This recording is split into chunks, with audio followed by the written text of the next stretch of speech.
वो आ गए हैं शायद, बंद कर रही हूँ।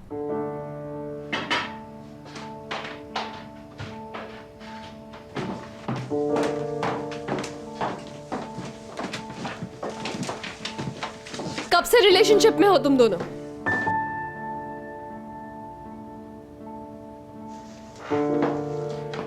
कुछ बताओगी तुम? 6 1 महीने। साल से। हाँ। वो बात ये है कि सब मेरा कसूर है, असल में 6 महीने हुए हैं। I mean, मैं बहुत ज्यादा परेशान हूँ।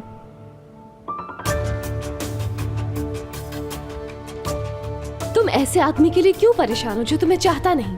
ऐसा कुछ नहीं है, मैं तो अपनी माँ के दुख में हूँ जो इस दुनिया से चली गई हैं। ये घर भी गजल का नहीं है, इसकी माँ का था, और अब ये परेशान है कि ये कहाँ जाएगी। तुम्हें यहाँ देखकर अपसेट हो गई और द्रुग से भी बात नहीं कर सकी। मुझे पता नहीं था तुम्हारी अम्मी की डेथ का, उसके लिए आई एम सॉरी। इसीलिए तो मुराद भाई को कॉल की थी मैंने, मगर अंदाजा नहीं था कि मामला इस हद तक पहुंच जाएगा। माफी चाहूंगी मैं। चलो सब ठीक हो जाएगा। अब क्या तुम्हें अब तसल्ली हो गई?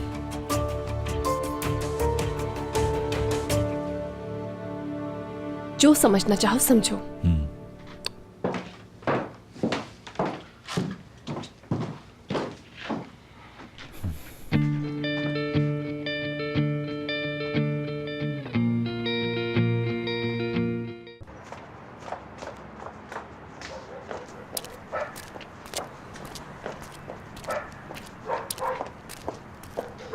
और हाँ, एक बात और, ये ना समझना कि मुझे ये कहानी सच्ची लगी। तुम्हें क्या सच नहीं लगा हयात? हाँ, कि उसकी माँ का इंतकाल हो गया, या ये कि वो दुनिया में तन्हा है, या ये कि वो परेशानियों में घिरी हुई है? एक अजनबी लड़की का तुम्हें बहुत एहसास है। बहुत अच्छे। सवाल ये है कि उसने सारी दुनिया को छोड़ के तुम्हें ही क्यों फोन किया आधी रात को? हयात चिल्लाओ मत। चिल्लाऊंगी। अच्छा, अगर उसने मुझे फोन कर लिया तो तुम्हें इतनी तकलीफ क्यों हो रही है? नहीं होनी चाहिए। तुम जितनी भी सफाई दे लो कि वो लड़की हमारे बीच नहीं आई, लेकिन वो आ चुकी है। अगर ऐसा नहीं होता तो तुम आधी रात को उसके बुलाने पर यहाँ क्यों आए हो? मुझे बताने तक की जहमत नहीं की तुमने। मैंने बस अपना फर्ज अदा किया, इंसानियत के नाते। हाँ, क्या बात है आपकी। आपके दिल में सबके लिए इंसानियत है सिवाय मेरे। हयात, फॉर गॉड से खत्म करो बात, गाड़ी में बैठो। नहीं बैठूंगी। नहीं बैठोगी? बैठो अंदर, बैठो। वो बिल्कुल चुप बैठना। अच्छा,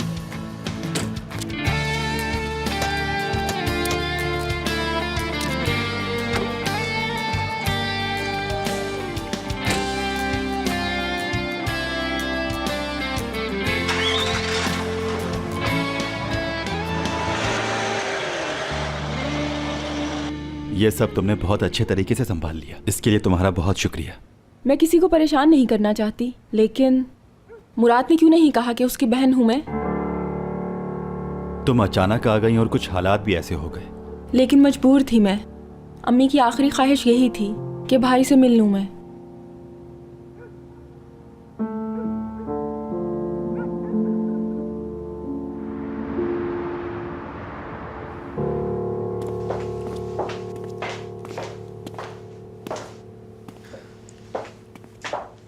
अच्छा ये तो बताओ, तुम वहां कैसे आई? कहीं बाहर थी। हाँ, ये तो अंदाजा हो गया, लेकिन कहाँ थी तुम उस वक्त? ये आपका मसला नहीं। ओह, क्या वाकई? शायद तुम ये भूल रही हो कि मैं तुम्हारा शौहर हूं। तो ये सब क्या है?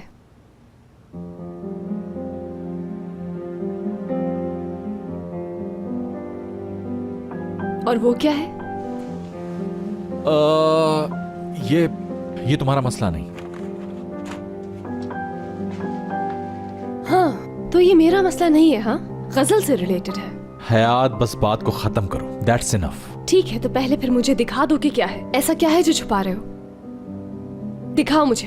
हयात, किस लिए?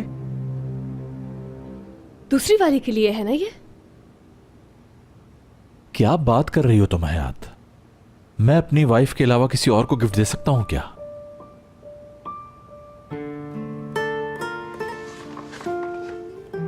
इसमें गिफ्ट है?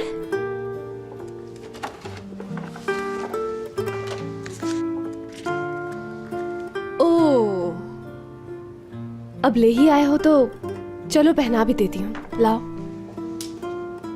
ताकि सबको दिखती रहे और पता रहे कि ये आदमी किसी और का है, यानी मेरा।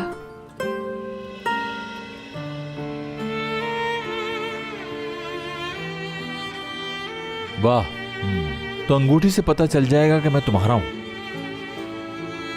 बिल्कुल, दूर से ही देख के पता चल जाएगा। और ये गजल टाइप की फालतू लड़कियां तुम्हारे पास भी नहीं आएंगी।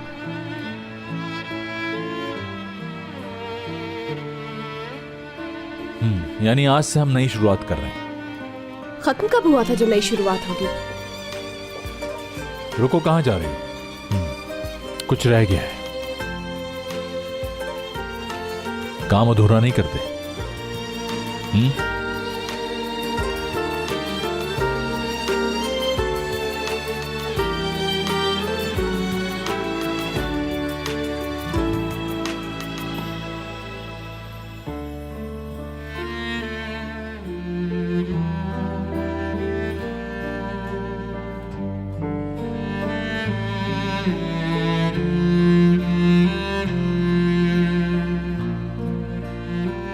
जब तक ये गजल की बात क्लियर नहीं हो जाती, काम अधूरा ही रहेगा।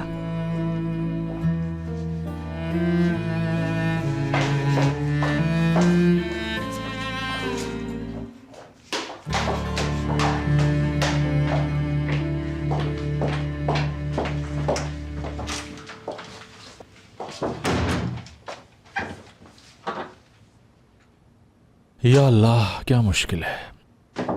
हयात, दरवाजा खोलो। नहीं खुलेगा ये। हयात, दरवाजा खोल दो। पागलों जैसी हरकतें मत करो। लेकिन क्यों? क्योंकि ये कमरा मेरा है, इसलिए। ये सिर्फ तुम्हारा कमरा नहीं है, मेरा भी है। मैंने लॉक कर दिया है और नहीं खोलूंगी दरवाजा। बड़ा है ये कमरा, मेरा है इसलिए। मुझे एक जेल में बंद कर दिया और खुद घूम रहा है यहाँ वहाँ। ऐसे नहीं चलेगा। हयात, दरवाजा खोल दो, मैं अपने कपड़े लेके चला जाऊंगा। रूम में नहीं रुकूंगा। कोई कपड़े नहीं मिलेंगे, सुन लिया? जो कुछ भी इस कमरे के अंदर है वो यही रहेगा, बाहर कुछ नहीं जाएगा, समझे? स्वीटहार्ट, दरवाजा खोलो ना। डार्लिंग, दरवाजा नहीं खोलूंगी मैं। देखो, इसका अंजाम बुरा होगा। हाय, मैं तो बहुत डर गई। मुझे तो इतना डर लग रहा है कि मैं बता नहीं सकती हूँ। ठीक है, तो तुम फिर यही चाहती हो?